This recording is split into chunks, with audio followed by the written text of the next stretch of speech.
नमस्कार विद्यार्थी मित्रांनो, मी एस.के. धनश्री गायकवाड. कर्मयोगी अकॅडमीच्या YouTube चॅनलवर तुमचं सगळ्यांचं सहर्ष स्वागत. आजच्या व्हिडिओमध्ये आपण 21 डिसेंबरला जे लोकं फोकस करणार आहे, त्यांनी सायन्सचे कोणते टॉपिक वाचले पाहिजे आणि कोणत्या टॉपिकवर विशेष भर दिला पाहिजे, असे टॉपिक आज आपण डिस्कस करणार आहे.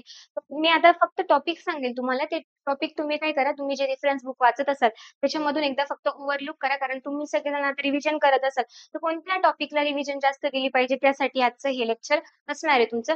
तर आपण व्हिडिओला सुरुवात करू. अ,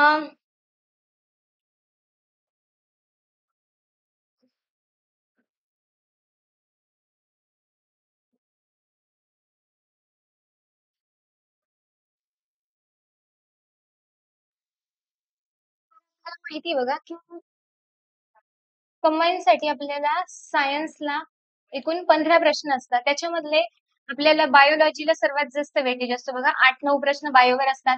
फिजिक्सवर आपले 3 प्रश्न असतात आणि केमिस्ट्रीवर आपले 3 प्रश्न असतात. तर मग आपण पहिल्यांदा केमिस्ट्रीचं डिस्कशन करू, मग फिजिक्सचं आणि मग बायोचं. तर त्याच्यामुळे बघा, जर आपण पहिल्यांदा केमिस्ट्रीचं बघितलं, तर केमिस्ट्रीमध्ये काही असे टॉपिक आहे, की त्याच्यावर खूप जास्त भर दिलेला आहे आयोगाने. बऱ्यापैकी त्याच्यामध्ये डीप गेलेले आहे. तर ते पॉइंट मी फक्त तुम्हाला लिहून देते. ते जे टॉपिक आहे, ते तुम्ही एकदा ओव्हरलूक करून घ्या. बघा, याच्यामध्ये आपल्याला पहिलं जे महत्वाचं चॅप्टर असणार आहे, तो म्हणजे बघा ॲटम अँड इट्स स्ट्रक्चर. आता ॲटमवर वेगवेगळ्या लोकांनी वेगवेगळ्या थेरीज मांडलेल्या होत्या. तर त्याच्यामध्ये आपण पहिल्यांदा जे आहे, ते ऋषी कणाद जे आहे, त्यांची थेरी माहिती पाहिजे तुम्हाला. त्याच्यानंतरून सेकंड ल्युसिफस जे आहे सायंटिस्ट, त्या ल्युसिफस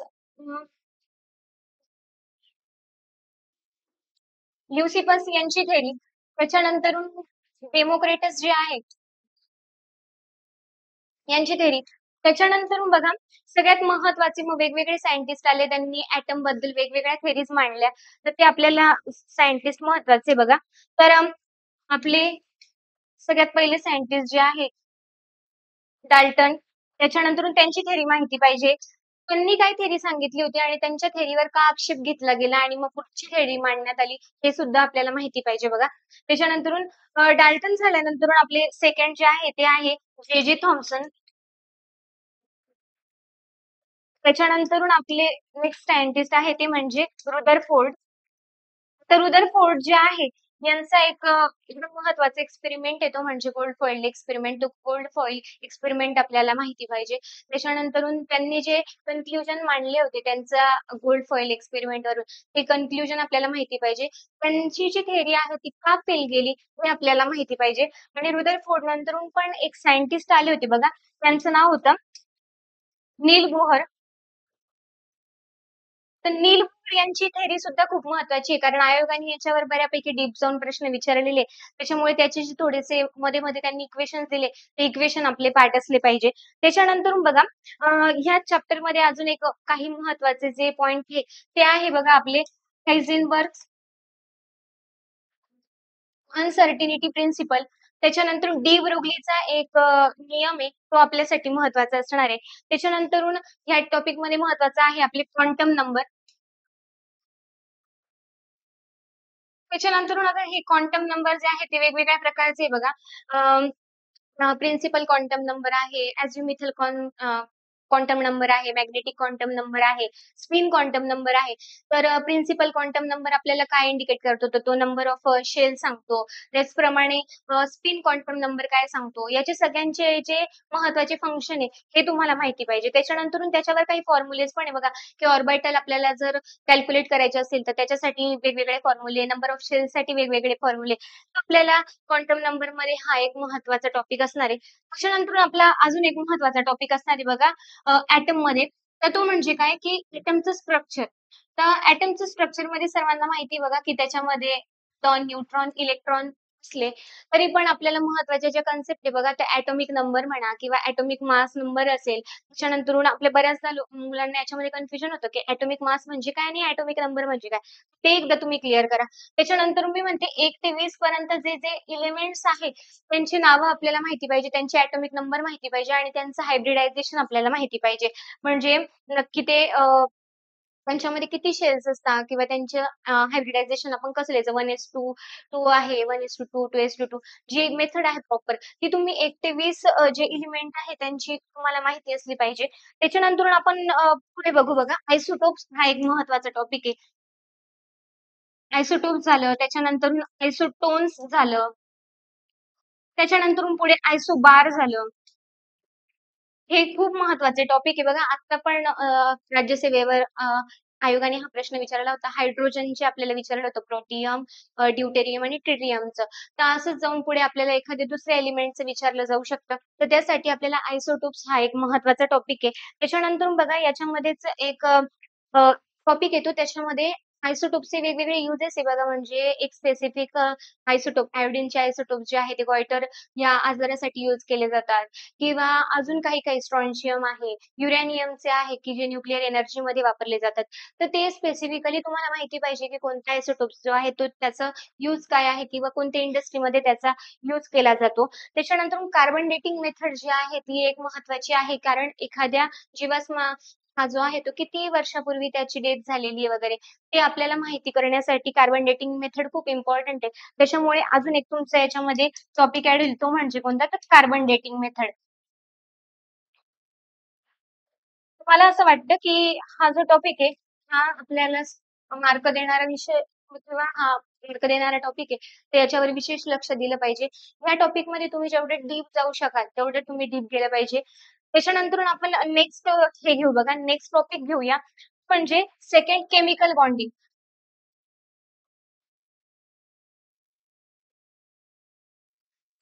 आता बघा केमिकल बॉन्डिंगमध्ये ना तुम्हाला छोटे-छोटे डेफिनेशन्स भेटतील बघा, की बॉन्ड लेंग्थ म्हणजे काय, बॉन्ड अँगल म्हणजे काय किंवा ऑक्टेट रूल कोणकोणते मॉलिक्युल्स दाखवतात, कंपाउंड्स दाखवतात, इन्कम्प्लीट ऑक्टेट रूल कोणकोणते मॉलिक्युल्स दाखवतात किंवा बॉन्डिंगचे प्रकार काय-काय.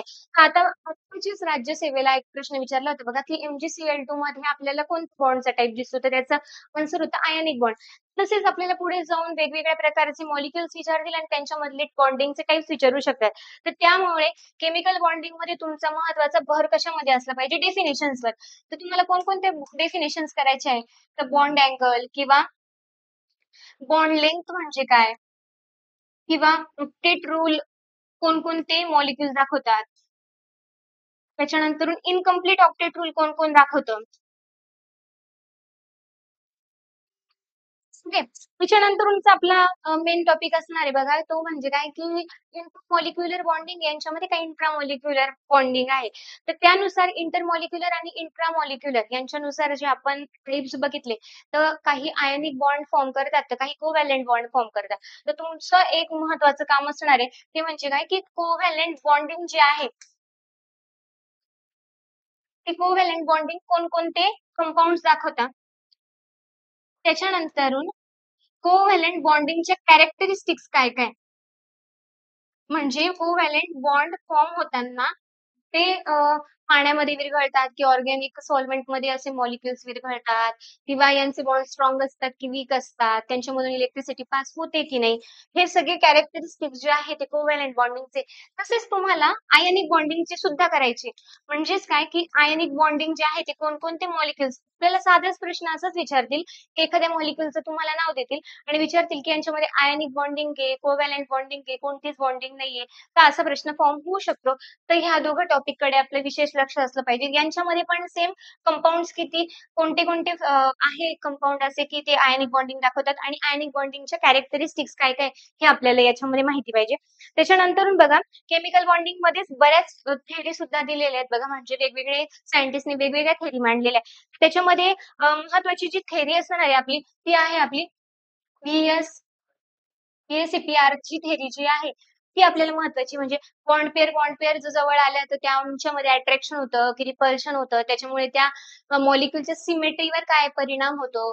हे सगळं जे आहे ते आपल्याला व्ही-एस-सी-पी-आर जी थेअरी आहे ती सांगते. त्याच्यामुळे ही एक थेअरी तुमच्यासाठी इम्पोर्टंट असणार आहे. त्याच्यानंतर व्ही-बी-टी व्हॅलन्स बॉन्ड थेअरी जी असणार आहे, ती एक महत्त्वाची असणार आहे. त्याच्यानंतरून मी तुम्हाला आता सांगितलं बघा, की वेगवेगळे मॉलिक्युल्स असतात ते ज्या पद्धतीने कंबाईन होतात त्याच्यानुसार त्यांचं हायब्रिडायझेशन ठरत असतं. म्हणजे एखादा मॉलिक्यूल sp3 हायब्रिडायझेशन दाखवतं, एखादा sp2, एखादा sp. तर त्यानुसार त्यांची सिमेट्री ठरत असते. म्हणजे टेट्राहायड्रल आहे की पेंटागोनल त्यांची जॉमेट्री. तर ती जॉमेट्री ठरवण्यासाठी आपल्याला काय महत्वाचं आहे पुढचा टॉपिक तर तो म्हणजे हायब्रिडायझेशन. तर हायब्रिडायझेशन बघा जे बुकमध्ये आहे तर त्या बुकमधून तुम्हाला जेवढे मॉलिक्युल्स आहेत त्यांचं एकदा हायब्रिडायझेशन काढून बघा त्याच्यावरून त्यांची जॉमेट्री पण काढून ठेवली पाहिजे. त्याच्यासाठी जो फॉर्म्युला आहे लोन पेअरचा तो लोन पेअरचा जो फॉर्म्युला आहे तो तुमचा माहिती पाहिजे इथे तुम्हाला हायब्रिडायझेशन काढण्यासाठी. आणि सर्वात लास्टची जी थेअरी आहे ती आहे मॉलिक्युलर बॉन्डिंग थेअरी.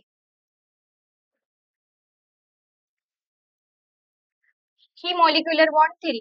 तर माझ्या मते तुम्ही एवढ्या टॉपिकवर केमिकल बॉन्डिंग मध्ये जर फोकस केला तर इम्पॉर्टंट राहील बघा. हे इम्पॉर्टंट आणि हायलाइटेड मुद्दे याच्यावर आयोगाने ऑलरेडी म्हणजे प्रश्न विचारलेले आहे.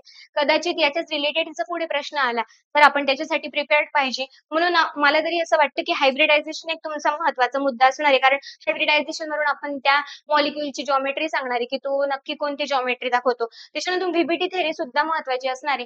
की सिग्मा बॉन्ड फॉर्म होत आहेत की पाय बॉन्ड फॉर्म होत आहेत त्याच्यासाठी आपल्याला व्हीबीटी थेअरी माहिती पाहिजे. व्हीएसईपीआर थेअरी जी आहे त्यांच्यामध्ये तेच पुन्हा की जर लोन पेअर जवळ आलं तर त्यांच्यामध्ये रिपल्शन होईल का त्याच्यामुळे त्या जॉमेट्रीवर काय परिणाम होईल तर त्यासाठी तुम्हाला व्हीएसईपीआर थेअरी माहिती पाहिजे.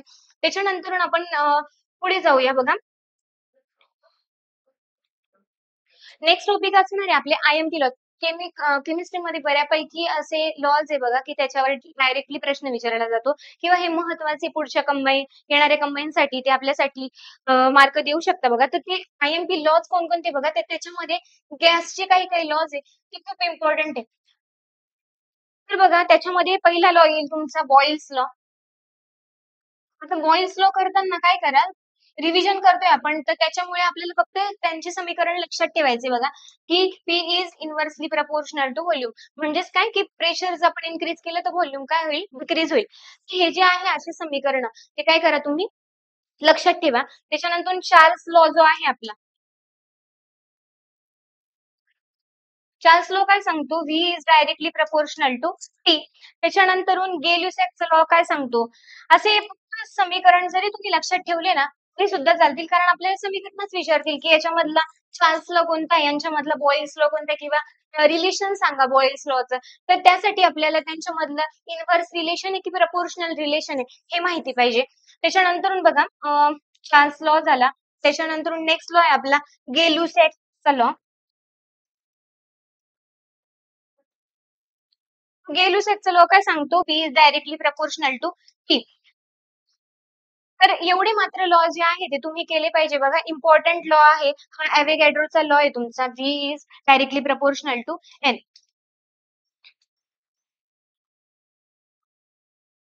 त्याच्यानंतरून आयडियल गॅसचं समीकरण आपल्या लक्षात पाहिजे बघा. आयडियल लॉचं आयडियल गॅस लॉ जो आहे तो आपल्याला काय सांगतो की PV is equal to N R. Directly आपल्याला हा सुद्धा प्रश्न विचारला जाऊ शकतो की आयडियल गॅसचं समीकरण यांच्यापैकी खाली कोणतं आहे.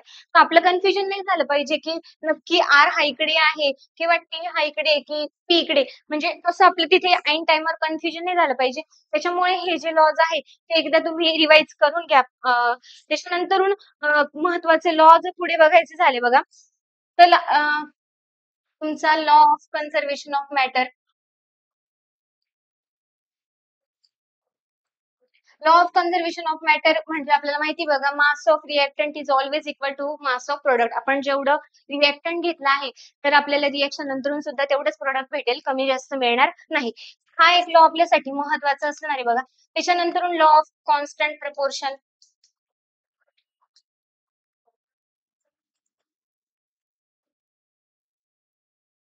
त्याच्यानंतर थर्ड आपला महत्वाचा आहे बघा म्हणजे लॉ ऑफ मल्टिपल प्रपोर्शन.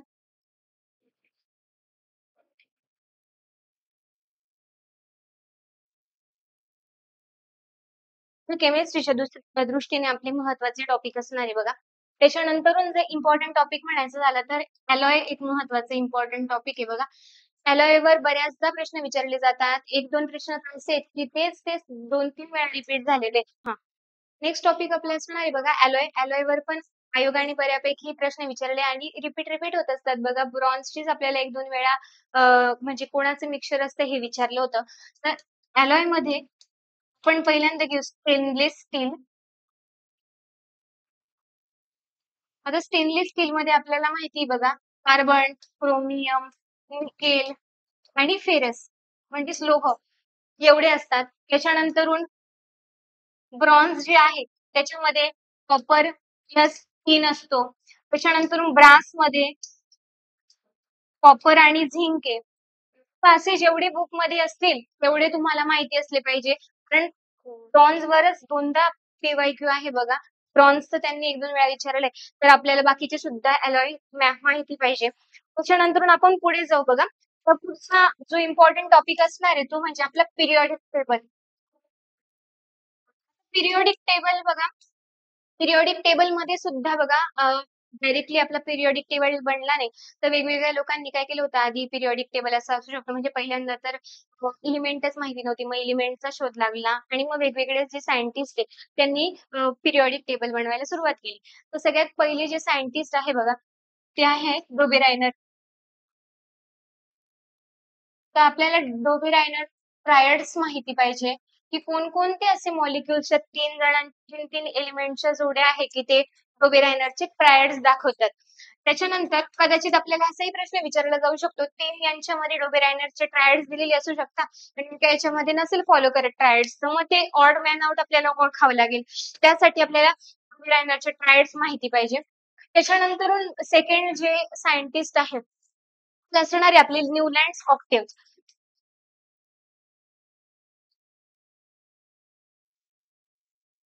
न्यूलँडच्या ऑक्टेव्हमध्ये बघा त्यांनी सांगितलं होतं जी थेरी त्याच्यामध्ये सांगितलं होतं की प्रत्येक 8वा जो एलिमेंट असतो तो पहिल्या एलिमेंटचे काय करत असतो तर काही गुणधर्म जे आहे ते दाखवत असतो सिमिलॅरिटी दाखवत असतो. तर न्यूलँडच्या ऑक्टेव्हचे काय ड्रॉबॅक होते किंवा तो कोणत्या एलिमेंट पर्यंतच फॉलो करत होता त्याच्यानंतरून न्यूलँड्सने त्याच्यामध्ये काय काय त्रुटी ठेवलेल्या होत्या हे आपल्याला न्यूलँड्स ऑक्टेव्ह मध्ये माहिती असलं पाहिजे. त्याचप्रमाणे त्यांनी आवर्त सारणी पहिल्यांदा बनवली होती. त्याच्यामुळे न्यूलँड्सच्या टेबलचे सुद्धा काय काय वैशिष्ट्य होते ते तुम्हाला माहिती पाहिजे. म्हणजे तुम्ही याच्यामध्ये काय करणार? तर त्या टेबलचे कॅरेक्टरिस्टिक्स म्हणजे महत्व काय काय होतं ते माहिती पाहिजे तुम्हाला. ड्रॉबॅक म्हणजे काय की तो कुठे चुकला किंवा त्याच्या पिरियॉडिक टेबलमध्ये काय काय चुका होत्या आणि अजून एक तुम्हाला माहिती पाहिजे की त्याचा लॉ काय होता. हे एवढं माझ्या मते न्यूलँड्ससाठी सफिशियंट असू शकतं. त्याच्यानंतर आपण तिसरा सायंटिस्ट घेऊ बघा तो म्हणजे मेंडेलिव्ह. तर मेंडेलिव्हच पिरियॉडिक टेबल म्हणजे परिपूर्ण होता बघा. पण प्रॉब्लेम याच्यामध्ये एकच होता, की त्याने जे पिरियॉडिक टेबल बनवला होता, तो त्याचा कशावर बेस्ड होता? तर एटॉमिक मासवर बेस्ड होता. तरी सुद्धा त्याने एकदम व्यवस्थित टेबल वगैरे बनवला होता. तर त्या टेबलची काय-काय खासियत होती किंवा काय-काय वैशिष्ट्य होते ते तुम्हाला माहिती पाहिजे. त्याच्यानंतरून त्याच्या टेबलमध्ये बाकीच्या लोकांनी किंवा बाकीच्या सायंटिस्टने काय ड्रॉबॅक्स काढले ते तुम्हाला माहिती पाहिजे. तर याच्यामध्ये सुद्धा मी तुम्हाला म्हणेल, की तुम्हाला लॉ माहिती पाहिजे. त्याच्यानंतर त्या टेबलची ज्या कॅरेक्टरिस्टिक्स होत्या, वैशिष्ट्य होते ते तुम्हाला माहिती पाहिजे आणि अजून तुम्हाला माहिती पाहिजे, की त्याच्यामध्ये ड्रॉबॅक्स काय-काय होते. ओके. त्याच्यानंतर ना जे नेक्स्ट सायंटिस्ट होते बघा, ज्यांचा टेबल आपण आता सध्या यूज करतो, तर मॉडर्न पिरियॉडिक टेबल. तर त्याच्यामध्ये हेनरी मोसले यांनी काय केलेलं होतं, की जो एलिमेंटचा बेस होता, तो त्यांनी ठेवलेला होता एटॉमिक नंबर. तर त्यामुळे जे काही याच्यामधले ड्रॉबॅक्स होते, ते काय झाले पुढे येणाऱ्या टेबलमध्ये सॉल्व्ह होत गेले आणि आपण सुद्धा आता तोच टेबल यूज करतो. त्याच्यामुळे आधुनिक आवर्त सारणी किंवा मॉडर्न पिरियॉडिक टेबल जो आहे, त्याचे सर्वांना कॅरेक्टरिस्टिक्स माहिती पाहिजे, तो लॉ माहिती पाहिजे. त्याच्यानंतर आपला या या टॉपिकमध्येच महत्वाचा पुढचा जो हे असणार आहे बघा, तर तो असणार आहे ट्रेंड्स ऑफ कॅरेक्टर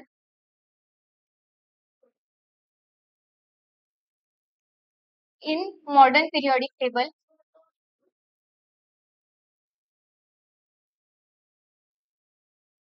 म्हणजे ट्रेंड्स म्हणजे काय बघा, की एटॉमिक रेडियस जी आहे, ती एटॉमिक रेडियस ती एटॉमिक रेडियस जी आहे, ती लेफ्ट टू राइट जाताना वाढते की कमी होते? ती टॉप टू बॉटम येताना कमी होते की वाढते? त्याच्यानंतर इलेक्ट्रोनेगेटिव्हिटी जी आहे बघा, ही तुमची सेकंड ट्रेंड झाला की इलेक्ट्रोनिगेटिव्हिटी. ती इलेक्ट्रोनेगेटिव्हिटी जी आहे ती लेफ्ट टू राईट जाताना वाढते, कमी होते, टॉप टू बॉटम जाताना वाढते की कमी होते. किंवा नेक्स्ट तुमचं झालं बघा मेटॅलिक कॅरेक्टर.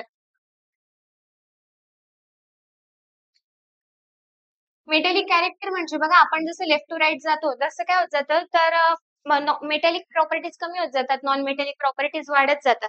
त्याच्यामुळे हा एक महत्वाचा मुद्दा असणार आहे. त्याचप्रमाणे आपण टॉप टू बॉटम बॉटम येताना मेटॅलिक कॅरेक्टर्स काय होतात वाढत जातात आणि नॉन मेटॅलिक कॅरेक्टर काय होतात कमी होत जातात. तर हा एक महत्वाचा तुमचा मुद्दा असणार आहे. त्याच्यानंतरून आयनायझेशन एन्थॅल्पी. पुन्हा तेच. मग त्यासाठी तुम्ही काय करा आता, या चारही जे मी तुम्हाला ट्रेंड सांगितले, असं लक्षात ठेवायचं की atomic radius left to right जाताना वाढते, कमी होते. फक्त साइनने लक्षात ठेवा. टॉप टू बॉटम जाताना कमी होते, असं लक्षात ठेवा. ॲक्चुअली लेफ्ट टू राइट जाताना ती कमी होत जाते आणि टॉप टू बॉटम जाताना ती वाढत जाते. म्हणजे मी फॉर एक्झाम्पल दिले तुम्हाला, तर असंच तुम्ही काय करा, फक्त एरोने लक्षात ठेवा, की जेणेकरून आपल्याला तिथे स्टेटमेंटमध्ये जर याच्यावर प्रश्न आला, तर आपल्याला तो सॉल्व्ह करता आला पाहिजे. त्याच्यानंतरून बघा केमिस्ट्रीचा सर्वात महत्वाचा आणि मार्क देणारा टॉपिक म्हणजे कार्बन आणि कार्बन कंपाऊंड्स. तर आता माहिती आहे आपल्याला सर्वांना कार्बनवर बऱ्याचदा प्रश्न सुद्धा विचारलेले आहेत. तर त्यामुळे कार्बनचं तुम्हाला एक बेसिक आयडिया तरी सर्वांना माहिती पाहिजे बघा. तर कार्बनचा ॲटॉमिक नंबर काय आहे, ॲटॉमिक मास नंबर काय आहे, कार्बन कोणकोणते ऑर्गॅनिक कंपाऊंड फॉर्म करतं, कोणकोणते इनऑर्गॅनिक कंपाऊंड फॉर्म करतं किंवा हायड्रोकार्बन्स म्हणजे कार्बन आणि हायड्रोजनच्या बॉन्डिंगला आपण हायड्रोकार्बन्स म्हणतो. हायड्रोकार्बन्समध्ये अल्केन कशाला म्हणतात, अल्कीन कशाला म्हणतात, अल्काइन्स कशाला म्हणतात. त्याच्यानंतरून त्याच्यावरून त्यांचं नेमिंग ठरत असतं म्हणजे आयुपॅक नेम ठरत असतं. मग आयुपॅक नेमिंग कशी आहे ते आपल्याला माहिती पाहिजे. त्याच्याच नंतरून कार्बनमध्ये जर आपण बघितलं तर कार्बनचे 3 ॲलोट्रॉप्स आहेत. ते 3 ॲलोट्रॉप्स बद्दल बऱ्याचदा प्रश्न विचारला जातो. फर्स्ट ॲलोट्रॉप आहे आपलं डायमंड. तर डायमंडवर डायमंडच्या ज्या कॅरेक्टरिस्टिक्स आहेत त्या सर्वांना माहिती पाहिजे. गुड कंडक्टर आहे की बॅड कंडक्टर आहे ते माहिती पाहिजे. याच्यामध्ये फ्री इलेक्ट्रॉन्स असतात की नाही हे आपल्याला माहिती पाहिजे. त्याच्यानंतर याचं स्ट्रक्चर कसं आहे टेट्राहेड्रल आहे का हे आपल्याला माहिती पाहिजे. त्याच्यानंतर डायमंडचा यूज आपण कुठे करतो म्हणजे ग्लास कटिंगसाठी यूज करतो वगैरे ते तुम्हाला माहिती पाहिजे. म्हणजे हे एक झालं तुमचा डायमंड. सेकंड आहे तुमचा ग्रॅफाइट. पुन्हा तेच सांगेल मी, की ग्रॅफाइटमध्ये फ्री इलेक्ट्रॉन्स असतात. त्याच्यानंतरून त्यांच्यामधून इलेक्ट्रिसिटी फ्लो होते. त्याच्यामुळे ते गुड कंडक्टर्स आहे. त्याच्यानंतर ग्राफाइटचं यूज आपण कशा-कशामध्ये करतो, हे सर्वांना माहिती पाहिजे. त्याच्यानंतरून थर्ड जर आपण बघितलं, तर फुलेरिन आहे. हे 3 यांच्या पण तुम्हाला या फुलेरिनच्या पण काय करायचे तुम्हाला कॅरेक्टरिस्टिक्स काढायचे. फुलेरिन आपण कुठे-कुठे यूज करतो, तर कॅटलिस्ट म्हणून यूज करतो. ते सर्व आपल्याला फुलेरिन बद्दल सुद्धा माहिती पाहिजे. तर बघा मी तुम्हाला सांगितलं, की आपल्याला केमिस्ट्रीमध्ये 3 प्रश्न असणार आहेत. तर माझ्या मते तरी तुम्ही केमिस्ट्रीसाठी कोणकोणत्या विषयावर किंवा कोणकोणत्या टॉपिकवर जास्त भर दिला पाहिजे. तर ॲटम खूप महत्त्वाचा टॉपिक. त्याच्यानंतर पिरियॉडिक टेबल एक महत्त्वाचा आहे. कार्बन खूप महत्त्वाचं आहे. जे केमिस्ट्रीमध्ये लॉ आहे ते खूप महत्त्वाचे आहे. हायब्रिडायझेशन महत्त्वाचं आहे. त्याच्यानंतरून जॉमेट्री कोणता मॉलिक्यूल काय-काय जॉमेट्री दाखवू शकतो ते आपल्यासाठी महत्त्वाचं आहे. त्याच्यानंतर काही म्हणजे एकदा दोनदा असा प्रश्न विचारलाय, की एक कंपाउंड दिलंय आणि त्याच्यामधल्या एखाद्या एलिमेंटची ऑक्सिडेशन स्टेट आपल्याला काढायला विचारली. त्या ऑक्सिडेशन स्टेट कशी काढतात ते पण तुम्ही एकदा बघितलं पाहिजे. त्याच्यानंतरून बघा जे गॅसचे लॉज आहे मी तुम्हाला आता म्हटले, की ते इम्पोर्टंट तिथे गॅसचे लॉ सुद्धा तुम्ही एकदा ओव्हरलूक करून घेतलं पाहिजे. लॉ इज एक महत्वाचा आहे. तो एक टॉपिक व्यवस्थित तुम्ही करून घ्या. ओके. ठीक आहे. आपण फिजिक्स स्टार्ट करूया बघा. फिजिक्सला सुद्धा आपल्याला 3 प्रश्न असणार आहेत. त्या 3 प्रश्नांच्या दृष्टीने आपल्याला खूप महत्त्वाचे जे टॉपिक आहे ते असणार आहे साउंड, लाईट, इलेक्ट्रिसिटी. त्याच्यानंतर वेगवेगळे जे वेव्हज आहेत बघा, त्या वेव्हचा यूज कुठे होतो, तर ते आपण एक-एक टॉपिक वाईज बघू बघा. पहिल्यांदा आपण साउंड घेऊ. फिजिक्सचे 3 प्रश्न असणार आहे. त्याच्यामध्ये पहिला महत्त्वाचा टॉपिक असणार आहे आपल्याला साउंड. आता साउंड जे आहे ते बघा, तर साउंडमध्ये बऱ्यापैकी तुम्हाला बघितलं असेल तर वेगवेगळ्या डेफिनेशन्स दिलेल्या आहेत बघा त्यांनी. तर साउंडमध्ये तुम्हाला एक तर माहिती पाहिजे, की ही एक लॉन्जिट्युडिनल वेव्ह आहे. म्हणजे लॉन्जिट्युडिनल वेव्ह आहे म्हणजे याच्यामधले जे पार्टिकल्स असतात, यांची जी मूव्हमेंट असते ती कशी असणार आहे तर पुढे मागे होणारी असणार आहे. तर त्याच्यामुळे असाच साधा साधा प्रश्न विचारतील की साऊंड जे आहे ते कोणत्या वेव्हचं एक उदाहरण आहे, तर त्याचं उत्तर आहे लॉन्जिट्युडिनल वेव्ह. आता पण ग्रुप बी ला जो 2024 चा जो पेपर होता त्याच्यामध्ये विचारलं होतं बघा की पिस्टन जे असतं त्याच्यामध्ये कोणत्या वेव्स फॉर्म होतात, तर त्याच्यामध्ये पण पार्टिकलची जी मुवमेंट होत असते बघा, तर ती पुढे मागे होत असते, तर त्याच्यामुळे त्याचा आन्सर लॉन्जिट्युडिनल वेव्ह होतं बघा. त्याच्यानंतर सेकंड असणार आहे ट्रान्सव्हर्स वेव्ह. आता ट्रान्सव्हर्स वेव्ह मध्ये जी पार्टिकल्सची जी मुवमेंट होत असते ती कशी होत असते, अपडाऊन होत असते. तर लाईट जे आहे ते तुमचं ट्रान्सफर वेव्हचं उदाहरण आहे आणि लॉन्जिट्युडिनल वेव्हचं उदाहरण म्हणजे आपलं साऊंड वेव्ह असणार आहे. त्याच्यानंतर पुढचा याच्यामध्ये जर तुम्ही डेफिनेशन बघायला गेले तर बघा महत्वाचे डेफिनेशन तुमचे असणार आहे वेव्हलेंथ. आता वेव्हलेंथची जर तुम्ही डेफिनेशन पाठ केली तर लगेच वेव्हलेंथ कशामध्ये मेजर करतो त्याचे एसआय युनिट काय हे आपल्याला माहिती पाहिजे. त्याच्यानंतर टाइम पिरियड, त्याच्यानंतर फ्रिक्वेन्सी, मग पुन्हा फ्रिक्वेन्सीचे एसआय युनिट काय आहे ते आपल्याला माहिती पाहिजे. फ्रिक्वेन्सी आणि टाइम पिरियडचे रिलेशन काय, इन्व्हर्सली प्रपोर्शनल आहे की डायरेक्टली प्रपोर्शनल आहे हे आपल्याला माहिती पाहिजे. त्याच्यानंतर बघा साऊंडची इंटेन्सिटी म्हणजे काय. मागच्या वेळेस प्रश्न विचारला होता बघा की साऊंडची इंटेन्सिटी कशामध्ये मोजतात, त्याचा आन्सर डेसिबल होतं बघा. तर असे साधे साधे सुद्धा कधी कधी आपल्याला प्रश्न विचारले जाऊ शकतात. तर कदाचित पुढचा प्रश्न असा असू शकतो की फ्रिक्वेन्सीचं एसआय युनिट काय, तर आपल्याला माहिती पाहिजे हर्ट्झ आहे. त्याच्यानंतर पिच म्हणजे काय, मग कोणत्या साऊंडची पीच जास्त असते कोणत्या साऊंडची पीच कमी असते हे आपल्याला माहिती पाहिजे. त्याच्यानंतर अँप्लिट्यूड म्हणजे काय, तर अँप्लिट्यूड आपण कशामध्ये मोजतो, अँप्लिट्यूडचे एसआय युनिट काय हे आपल्याला माहिती पाहिजे. त्याच्यानंतर बघा एक इक्वेशन आहे स्पीड ऑफ साऊंड. तर स्पीड ऑफ साऊंड आपण कसं कॅल्क्युलेट करतो, तर स्पीड काढण्यासाठी आपल्याला काय लागतं, तर डिस्टन्स अपॉन टाइम. मग डिस्टन्स म्हणजे इथे काय आहे तुमची वेव्हलेंथ आहे, टाइम म्हणजे काय की ते साऊंड वेव्ह पास व्हायला किती वेळ लागला, तर त्या टाइम पिरियड नुसार आपल्या स्पीडचं एक इक्वेशन फॉर्म होतं ते माहिती पाहिजे. त्याच्यानंतर सगळ्यात जास्त साऊंड जो आहे तो कोणत्या मीडियम मधून ट्रॅव्हल करतो ते आपल्याला माहिती पाहिजे. म्हणजे सॉलिड मध्ये सर्वात जास्त, मग लिक्विड आणि मग गॅसेस मध्ये आहे हे आपल्याला माहिती पाहिजे. सर्वात जास्त साऊंड कोणत्या पदार्थामध्ये आहे, सर्वात कमी कोणत्या पदार्थामध्ये आहे हे आपल्याला माहिती पाहिजे. त्याच्यानंतर साऊंडचे जे इंटेन्सिटीनुसार किंवा फ्रिक्वेन्सीनुसार जे टाइप्स पडतात ते आपल्याला 3 टाइप्स माहिती पाहिजे. म्हणजे अल्ट्रासोनिक साऊंड जर आपण घेतलं तर अल्ट्रासोनिक साऊंडची रेंज काय आहे, अल्ट्रासोनिक साऊंड कुठे कुठे यूज केला जातो, त्याच्यानंतर अल्ट्रासोनिक साऊंड जे आहे ते कोणकोणते प्राणी तयार करतात हे आपल्याला माहिती पाहिजे. त्याच्यानंतर नेक्स्ट आहे इन्फ्रासोनिक साऊंड. मग आता इन्फ्रासोनिक जो साऊंड आहे तो कोण कोण ऐकू शकतं किंवा तो कोण तयार करतं ते आपल्याला माहिती पाहिजे. मानवी कान जे आहे किंवा मानवी आपण जे आवाज काढतो तो ऑडिबल साऊंड आहे, त्याची रेंज काय आहे ती आपल्याला माहिती पाहिजे. ओके. त्याच्यानंतर जो रॉकेटचा आवाज आहे त्याची फ्रिक्वेन्सी किती आहे ती आपल्याला माहिती पाहिजे. कानठळ्या किती आवाजाला बसतात ते आपल्याला माहिती पाहिजे. कुजबुजण्याची सुरुवात जी आहे ती कुठून होते हे आपल्याला माहिती पाहिजे. त्याच्यानंतर पुढचा याच्यातला टॉपिक असणार आहे तो म्हणजे इको. आता इकोवर पण त्यांनी प्रश्न विचारला होता बघा.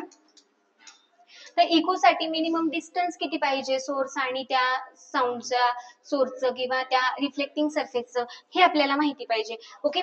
त्याच्यानंतर इकोचा यूज आपण कुठे करतो किंवा ते ऍप्लिकेशन आपल्याला कुठे बघायला मिळतं हे माहिती पाहिजे. त्याच्यानंतर रिव्हर्बरेशन म्हणजे काय ते माहिती पाहिजे किंवा आपण जे थिएटरमध्ये वगैरे जातो तेव्हा तिथले फायबरचे जे क्लाउड्स यूज केलेले असतात तर ते रिव्हर्बरेशन कमी होण्यासाठी असतात. तर एखाद्या वेळेस साधं साधं सिच्युएशन देतील आणि विचारतील की इथे साऊंडचा कोणता फेनॉमेना यूज होता, तर त्यासाठी आपल्याला इको, रिव्हर्बरेशन हे ज्या कन्सेप्ट आहे त्या क्लिअर पाहिजे, त्याच्यावरून आपण त्या उत्तरापर्यंत जाऊ शकतो.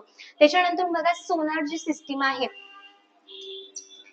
सोनार टेक्निक आहे त्याचा फुल फॉर्म आपल्याला माहिती पाहिजे. कदाचित फुल फॉर्म सुद्धा याच्यावर विचारला जाऊ शकतो. त्याच्यानंतर सोनार सिस्टीम मध्ये आपण कसे म्हणजे त्याचे ऍप्लिकेशन आपल्याला कुठे होतं, तर पाण्यातली जी समुद्राची खोली वगैरे ते काढण्यासाठी आपल्याला त्याचा यूज होतो.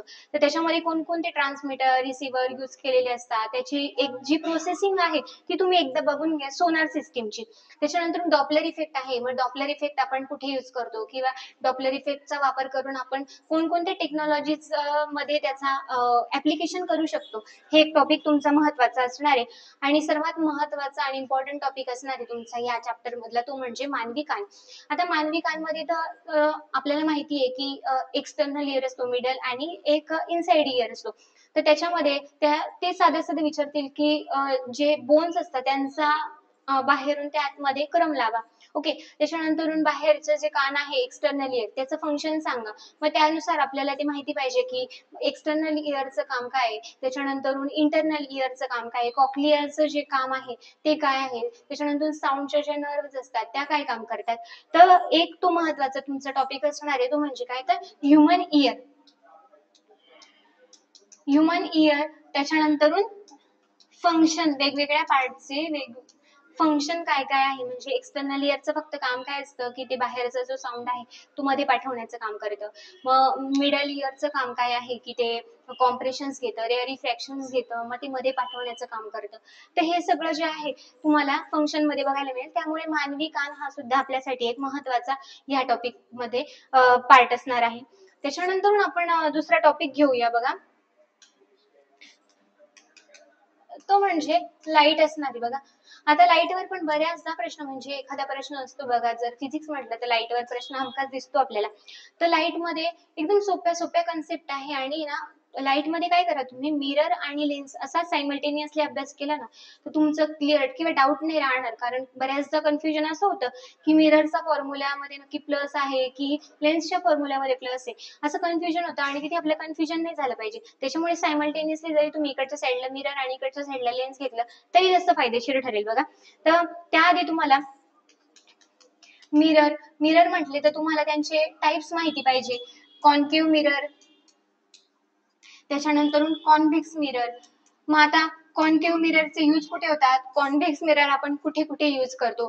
त्याच्यानंतर कॉन्केव्ह मिरर जो आहे तो कॉन्व्हर्जिंग मिरर म्हणतो. मग कॉन्व्हर्जिंग मिरर आपण त्याला का म्हणतो,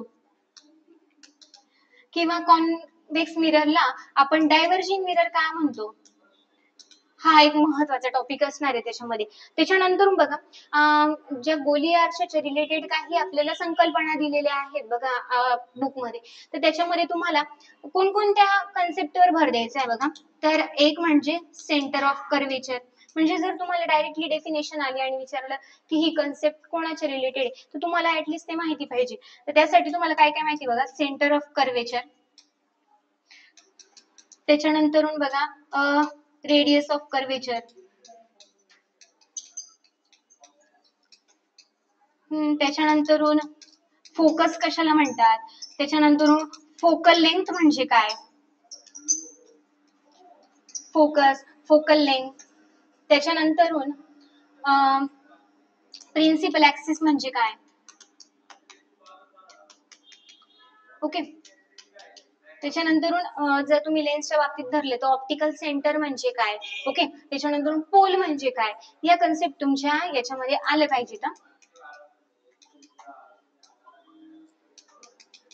त्याच्यानंतर पोल झालं, ह्या सगळ्या ज्या कन्सेप्ट आहे ते एकदा बघून घ्या तुम्ही. ओके, त्याच्यानंतर ना मिरर म्हणजे कंबाईनला शक्यतो तुम्हाला न्यूमरिकल्स विचारले जात नाही, पण जर आलाच एखादा तर तुम्हाला साइन कन्व्हेन्शन्स माहिती पाहिजे बघा. एकदम सोपा जरी प्रश्न विचारला तरी आपल्याला माहिती पाहिजे की साइन कन्व्हेन्शन म्हटलं तर आपली जी कार्टेशियन सिस्टीम आहे त्याच्यानुसार आपण वस्तू नेहमी लेफ्ट हँड साइडला ठेवतो तर तिची उंची नेहमी पॉझिटिव्ह असेल, तर असं आपल्याला माहिती असलं पाहिजे. ओके, तर ते एकदा फक्त बरोबर बघून घ्या. मला नाही वाटत की कंबाईनच्या दृष्टीने ते विचारलं जाऊ शकते न्यूमरिकल्स वगैरे, पण एकदम जर सोपा वगैरे क्वेश्चन आला तर आपल्याला हा प्रश्न चुकायला नको, म्हणून एकदा साइन कन्व्हेन्शन पण तुम्ही याच्यावरचे बघून घ्या. त्याच्यानंतर मिररच्या रिलेटेड कन्सेप्ट आहे बघा, तर रिफ्लेक्शन झालं, रिफ्रॅक्शन झालं, त्याच्यानंतर इमेज फॉर्म होण्यासाठी 3 नियम आहे बघा आपल्याकडे. म्हणजे एखादी जर इमेज आपल्याला मिरर मध्ये फॉर्म व्हायची असेल तर त्याच्यामध्ये 3 रूल्स दिलेले, ते 3 रूल्स आपल्याला माहिती असले पाहिजे. कदाचित ते रूल्सच आपल्याला कंप्लीट करायला विचारले जाऊ शकतात. ओके, तर ते 3 रूल्स आहे, ते 3 रूल्स तुमचे माहिती असले पाहिजे. त्याच्यानंतर आपण पुढे बघा, त्याच्या रूल्स आपले 3 जे रूल्स दिलेले आहेत तुम्हाला ते माहिती पाहिजे. त्याच्यानंतर रिफ्लेक्शन, रिफ्लेक्शन एक महत्वाची कन्सेप्ट आहे. रिफ्लेक्शनचे पुन्हा 2 टाइप्स पडतात, एक म्हणजे रेग्युलर रिफ्लेक्शन आणि एक असतं इरेग्युलर रिफ्लेक्शन. मग आता रेग्युलर रिफ्लेक्शन मध्ये कोणकोणते लॉज रिफ्लेक्शनचे फॉलो होतात, इरेग्युलर मध्ये फॉलो होतात की नाही, तर ते तुम्ही एकदा व्यवस्थित बघितलं पाहिजे. ओके. त्याच्यानंतरून रिफ्लेक्शनचे फेनोमेना आपण डेली यूज मध्ये किंवा डेली ऍप्लिकेशन मध्ये आपल्याला रिफ्लेक्शन कुठे कुठे पाहायला मिळतं, हे एक महत्वाची गोष्ट असणार आहे. त्याच्यानंतरून आयोगाने एकदा प्रश्न विचारला होता बघा, की जेव्हा दोन मिरर आपण एका विशिष्ट अँगल मध्ये ठेवतो तेव्हा त्यांच्यामध्ये किती मिररचे इमेजेस फॉर्म होऊ शकतात, ते प्रश्न विचारले होते. माझ्यामध्ये दोनदा हा प्रश्न विचारला गेलाय, तर त्याचा एकदा फॉर्म्युला फक्त लक्षात ठेवा की 360/a-1. तर याच्यामध्ये फक्त त्या दोन मिरर जे आहेत आपण ठेवलेले त्यांच्यामधला अँगल आपल्याला माहिती असेल तर त्याच्यामध्ये किती इमेजेस फॉर्म होऊ शकतात हे आपण काढू शकतो. म्हणून हा एक फॉर्म्युला फक्त तुम्ही लक्षात ठेवा. त्याच्यानंतरून मिररचा फॉर्म्युला, लेन्सचा फॉर्म्युला माहिती असले पाहिजे. मिररचा फॉर्म्युला, लेन्सचा फॉर्म्युला एकदम सिंपल आहे बघा. व्ही, यू आणि एफ याच्यावरून फक्त एवढं लक्षात ठेवा की मिररच्या फॉर्म्युल्यामध्ये प्लस साइन आहे आणि लेन्सच्या फॉर्म्युल्यामध्ये मायनस साइन आहे. ओके. त्याच्यानंतर मॅग्निफिकेशनचा सुद्धा फॉर्म्युला आहे बघा. मिररच्या मॅग्निफिकेशन मध्ये असं लक्षात ठेवा की मिररच्या मॅग्निफिकेशन मध्ये निगेटिव्ह साइन आहे, म्हणून लेन्सच्या जी मॅग्निफिकेशनचा फॉर्म्युला आहे त्याच्यामध्ये प्लस साइन असणार आहे. ओके. म्हणजे असं जर तुम्ही कंपॅरेटिव्ह स्टडी केला ना तर जास्त सोपं जाईल माझ्या मते, कन्फ्युजन होणार नाही आपल्याला पेपरमध्ये. त्याच्यानंतरून सगळ्यात महत्वाचा लाईट मध्ये जर तुम्ही पॉइंट घेतला तर तो असणार आहे मानवी डोळा. आता मानवी डोळ्यावर पण 3-4 वेळा प्रश्न विचारले गेलेले, वेगवेगळ्या पार्टचे वेगवेगळे म्हणजे फंक्शन नक्की काय आहे, तर आपल्याला बऱ्याचदा कन्फ्युजन होतं त्या पार्ट्स मध्ये. तर ते पार्ट एकदा तुम्ही व्यवस्थित बघा. तर ह्युमन आय एक महत्वाचा टॉपिक. तर ह्युमन आय मध्ये तुम्हाला कॉर्निया म्हणजे काय किंवा कॉर्नियाचं फंक्शन काय आहे हे माहिती पाहिजे. त्याच्यानंतर आयरिस म्हणजे काय, आयरिस माहिती पाहिजे. वेगवेगळ्या लोकांच्या आयरिसचा कलर वेगवेगळा असू शकतो.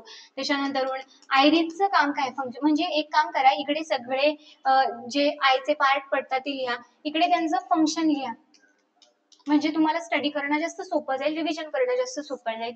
आयरिस नंतर प्युपिलचं काम काय, त्याच्यानंतरून रेटिनाचं काम काय, त्याच्यानंतर आय मध्ये जी लेन्स यूज करतात त्या लेन्सचा टाईप कोणता आहे, ती कसं कॉन्व्हर्जन करून आपली इमेज जी आहे ती रेटिनावर तयार करते ते माहिती पाहिजे. त्याच्यानंतर रेटिनामध्ये दोन प्रकारच्या सेल्स असतात, रॉड सेल्स असतात आणि कोन सेल्स असतात. मग रॉड सेलचं काम काय, कोन सेलचं काम काय, हे सुद्धा आपल्याला माहिती पाहिजे दोघांचे. म्हणजे माझ्या मते तुम्ही असं जरी केलं म्हणजे म्हणजे एकीकडे पार्ट एकीकडे त्यांचं फंक्शन, तरी पण हा टॉपिक तुम्हाला मार्क देऊ शकतो. महत्वाचा इम्पॉर्टंट टॉपिक आहे लाईट या पार्ट मध्ये. त्याच्यानंतर बघा मानवी डोळ्याच्याच रिलेटेड काही समस्या पण आहे, म्हणजे जर लेन्सचा आकार जर चेंज झाला तर आपल्याला वेगवेगळ्या प्रकारचे रोग होऊ शकतात.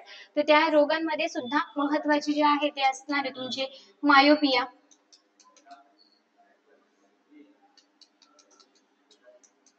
मायोपिया असेल, त्याच्यानंतरून हायपरमेट्रोपिया, त्याच्यानंतर प्रेस बायोपिया. हे 3 टॉपिक वर काय करा, विशेष भर द्या. ओके.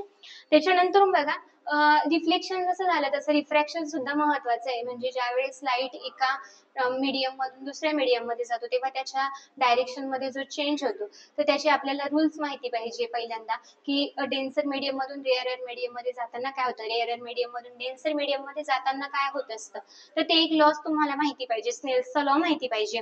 त्याच्यानंतर रिफ्रॅक्शन आपण डेली यूज मध्ये किंवा डेली ऍप्लिकेशन मध्ये कुठे कुठे यूज होतं, म्हणजे जे तारे आपल्याला लुकलुकताना दिसतात ते रिफ्रॅक्शनचा एक भाग आहे, किंवा ग्रह आपल्याला लुकलुकताना दिसत नाही, किंवा सनराईज आपल्याला 2 मिनिटं आधी कळतो किंवा सनसेट जो आहे तो 2 मिनिटं आधी कळत असतो.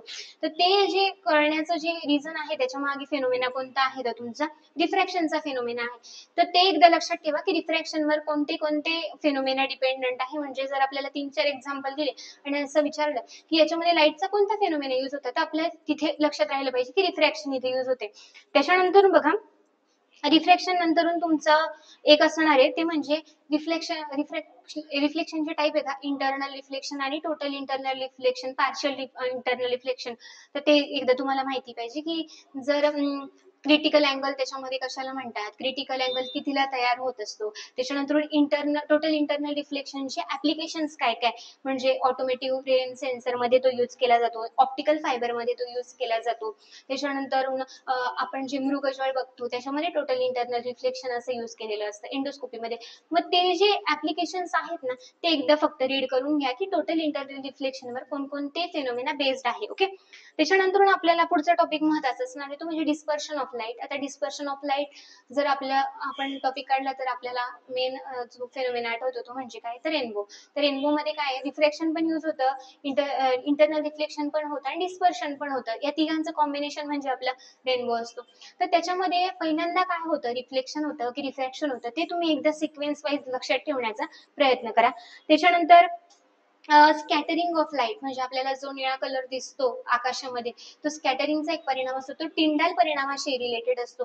तर मग त्याच्यामध्ये नक्की काय होतं, कोणते जे कण असतात ते जास्त रंग जो आहे ते विस्थापित करतात, कोणते जे असे रंग आहेत ते कमी विस्थापन करतात, हे आपल्याला त्याच्यामध्ये माहिती असलं पाहिजे. म्हणजे लाईट आणि साऊंड हे इतके इम्पॉर्टंट विषय आहे की त्याच्यामध्ये तुम्हाला जेवढं डीप जाता येईल तेवढं तुम्ही गेलं पाहिजे.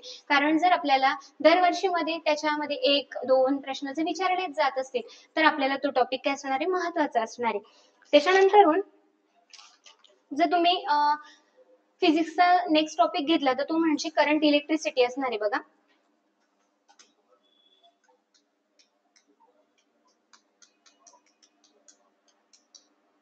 आता करंट इलेक्ट्रिसिटी मध्ये तुम्हाला इथे पण तुम्हाला एक महत्वाचे हे ठेवायचे बघा लक्षात की तुम्हाला डेफिनेशन माहिती पाहिजे, त्याच्यानंतर त्या फिजिकल क्वांटिटीचे एसआय युनिट माहिती पाहिजे.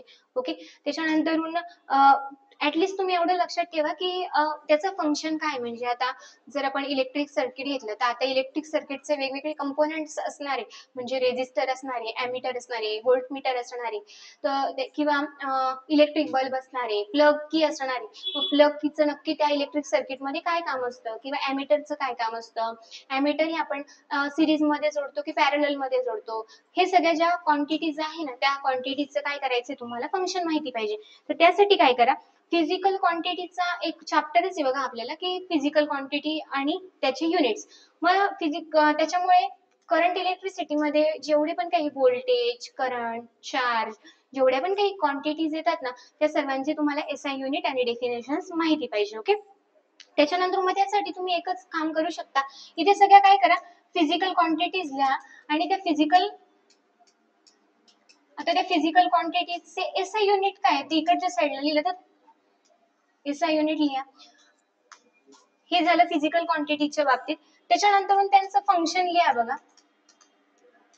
ओके, म्हणजे हा टॉपिक काय होईल तुमचा क्लिअर होईल. ओके, मग त्याच्यामध्ये वाटलंच तर तुम्हाला मी त्याच्या फिजिकल क्वांटिटीज सांगितल्या, तर लक्षात ठेवा की ॲमीटर हा करंट मोजण्यासाठी वापरता, व्होल्टमीटर जो आहे तो पोटेन्शियल डिफरन्स मोजण्यासाठी वापरता, त्याच्यानंतर प्लग की जी आहे ती सर्किट ऑन आहे की ऑफ आहे याच्यासाठी वापरत असतो आपण, त्याच्यानंतर रेजिस्टन्स जो असतो आपण करंट कंट्रोल करण्यासाठी वापरत असतो. तर हे जे फंक्शन्स आहे ना फक्त वन लाईन मध्ये लक्षात जरी ठेवले तरी तुम्हाला फायदेशीर ठरेल, म्हणजे जर आपल्याला डायरेक्टली वन लाईन मध्ये क्वेश्चन आला तर आपला तो चुकणार नाही. ओके, त्याच्यानंतर पुढचा महत्वाचा जो हे असणार आहे बघा तुमचा तो म्हणजे ओहम्स लॉ एक इम्पॉर्टंट आहे. त्याच्यानंतर ओहम्स लॉचं फक्त तुम्ही स्टेटमेंट जरी केलं आणि V is equal to IR जरी लक्षात ठेवलं तरी पण जर त्याच्यावर तुम्हाला एखादं न्यूमरिकल विचारलं सोपं तर तुम्हाला आलं पाहिजे की V is equal to IR आहे, मग त्याच्यामध्ये I हा करंट आहे तिथे, R हा रेजिस्टन्स आहे, V हा तिथला पोटेन्शियल डिफरन्स आहे. तर तुम्हाला कोणत्याही 3 पैकी 2 क्वांटिटीज दिलेल्या असतील आणि एक क्वांटिटी काढायला लावतील, तर त्यासाठी तुम्हाला एक ओहम्स लॉचं फक्त स्टेटमेंट करा आणि V is equal to IR एवढं समीकरण लक्षात ठेवा. ओके, त्याच्यानंतर पुढचं असणार आहे रेजिस्टिव्हिटी, रेजिस्टन्सच्या बेस्डच तुमची रेजिस्टिव्हिटी असते, मग तेच फिजिकल क्वांटिटी मध्ये त्याचं एसआय युनिट काय आहे, ओहम मीटर आहे, मग ते कसं आलं ते एकदा बघून घ्या. ओके, त्याच्यानंतर आपण रेजिस्टर जोडण्याच्या ज्या पद्धती असतात बघा, काही रेजिस्टर आपण पॅरलल मध्ये जोडतो, कधी कधी आपण ती सिरीज मध्ये जोडतो, मग सिरीज मध्ये जोडल्यानंतर आपण म्हणजे दिवे जे असतात आपल्या घरातले ते सिरीज मध्ये जोडले पाहिजे की पॅरलल मध्ये जोडले पाहिजे. जेव्हा आपण सिरीज मध्ये जोडतो तेव्हा काय कॉन्स्टंट राहतं, पॅरलल मध्ये जोडल्यावर तिथे काय कॉन्स्टंट राहतं, हे काय करा तुम्ही ते डिफरन्स म्हणून लक्षात ठेवा की पॅरलल मध्ये काय, सिरीज मध्ये काय,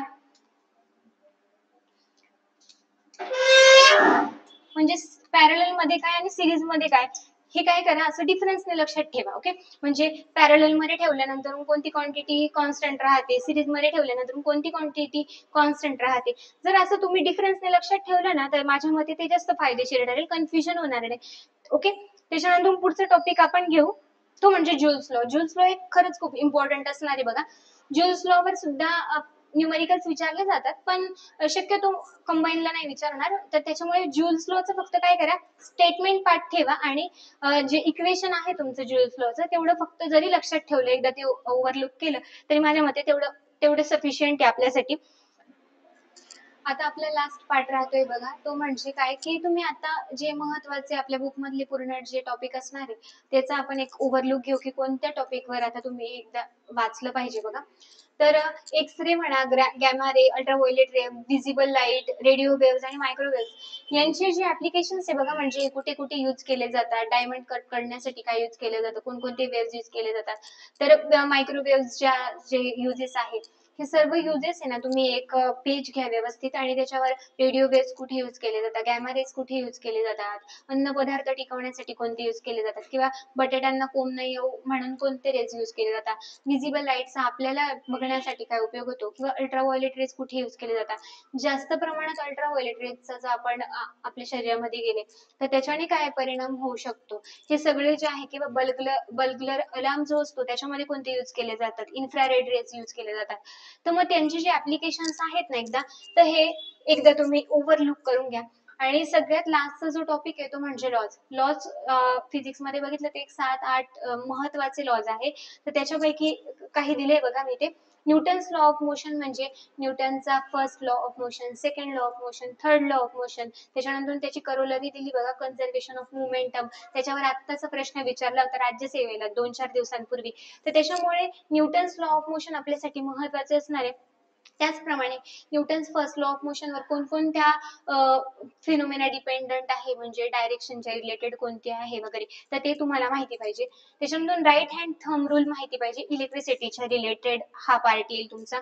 त्याच्यानंतर फ्लेमिंग लेफ्ट हँड रूल हा माहिती पाहिजे, म्हणजे फोर फिंगर काय इंडिकेट करतो, मिडल फिंगर काय इंडिकेट करतो, थंब काय इंडिकेट करतो हे माहिती पाहिजे. आणि राईट हँड थंब रूल आपण जनरेटर मध्ये यूज करतो की मोटर मध्ये यूज करतो हे आपल्याला माहिती पाहिजे. डायरेक्टली आपल्याला प्रश्न विचारला जाऊ शकतो की मोटरचे जे प्रिन्सिपल आहे ते कोणत्या लॉवर डिपेंडंट आहे, म्हणजे राईट हँड थंब रूल वर आहे की फ्लेमिंगच्या लेफ्ट हँड रूल वर आहे, फ्लेमिंगच्या राईट हँड रूल वर आहे की कोणत्याच ऍप्लिकेशन वर नाही, असा जर प्रश्न विचारला आपल्याला तर त्याच्यामुळे आपल्याला तिथे कन्फ्युजन नाही झालं पाहिजे. तर त्याच्यामुळे हे 2 लॉ तुमच्यासाठी महत्वाचे असणार. त्याच्यामध्ये मी तुम्हाला सांगितलं की जे मिडल फिंगर असणार आहे ते काय इंडिकेट करतं, फोर फिंगर, आणि थंबचं तुम्हाला तिथे एकदा हे बघायचंय की काय काय इंडिकेट करतं. त्याच्यानंतर ग्रॅव्हिटेशनचा जो लॉ आहे तो महत्वाचा आहे. त्याचं समीकरण जे आहे किंवा ती जी फिजिकल क्वांटिटी त्याची एक्झॅक्ट किंमत तुम्हाला माहिती असली पाहिजे, त्याचं एक्झॅक्ट एसआय युनिट तुम्हाला माहिती पाहिजे. ती जी डिराईव्ह केली त्या सायंटिस्टचं जे नाव आहे हेनरी कॅव्हेंडिश, त्यांचं म्हणजे तो सुद्धा प्रश्न अजून विचारायला जाऊ शकतो. तर ते एक महत्वाचं आहे. त्याच्यानंतर ग्रॅव्हिटेशन तर हा काही इम्पॉर्टंट टॉपिक आहेच तुमचा. त्याच्यानंतर ग्रॅव्हिटेशनवर पण कधी कधी एक्झाम्पल न्यूमेरिकल्स विचारले जाऊ शकतात, बेसिक विचारतील. तर त्याच्यामुळे ऍक्सलरेशन वगैरे ज्या क्वांटिटीज आहे याच्या रिलेटेड त्या एकदा तुम्ही ओव्हरलुक करून घ्या.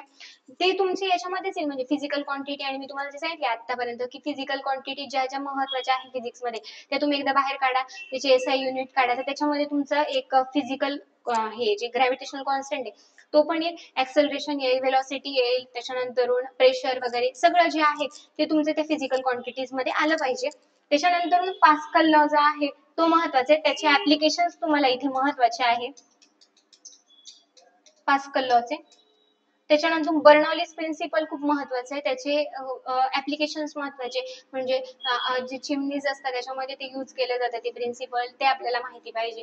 त्याच्यानंतर अजून कुठे कुठे यूज केलं पाहिजे तर ते ऍप्लिकेशन्स जरा एकदा तुम्ही सर्च करा, कारण याच्यावर पण प्रश्न आधी विचारलेला आहे आयोगाने बर्नॉली प्रिन्सिपलवर. तर त्याच्यामध्ये अजून प्रश्न विचारण्यासाठी चान्सेस आहे. तर हा सुद्धा एक आपल्यासाठी महत्वाचा प्रिन्सिपल आहे एक. त्याच्यानंतर बघा आपला बायोलॉजीचा पार्ट राहतोय, पण बायोलॉजीचा जो पार्ट असेल तो पार्ट 2 मध्ये असेल. तर आपण ते नेक्स्ट व्हिडिओ मध्ये बघूया. त्याआधी कर्मयोगी करिअर अकॅडमीच्या युट्यूबला सबस्क्राईब करा, शेअर करा व्हिडिओ. जर कोणाला काहीही अकॅडमीच्या रिलेटेड डाऊट असतील तर तुम्ही जो डिस्क्रिप्शन मध्ये नंबर आहे त्याच्यावर कॉल करू शकता, मेसेज करू शकता. आणि सायन्ससाठी जर सोर्स सांगायचं झालं तर 8वी 9वी 10वीचे बुक्स आहेत. त्याचप्रमाणे तुम्ही जे रेफरन्स बुक यूज करत असाल त्याच्यामधून तुम्ही नोट्स काढलेले असाल तर फक्त हे जे टॉपिक्स दिलेले ते टॉपिक फक्त एकदा ओव्हरलुक जरी केले आणि त्याची रिव्हिजन जरी केली तरी ते मला असं वाटतं की ते सफिशियंट राहील. ठीक आहे, थांबते मी. थँक्यू.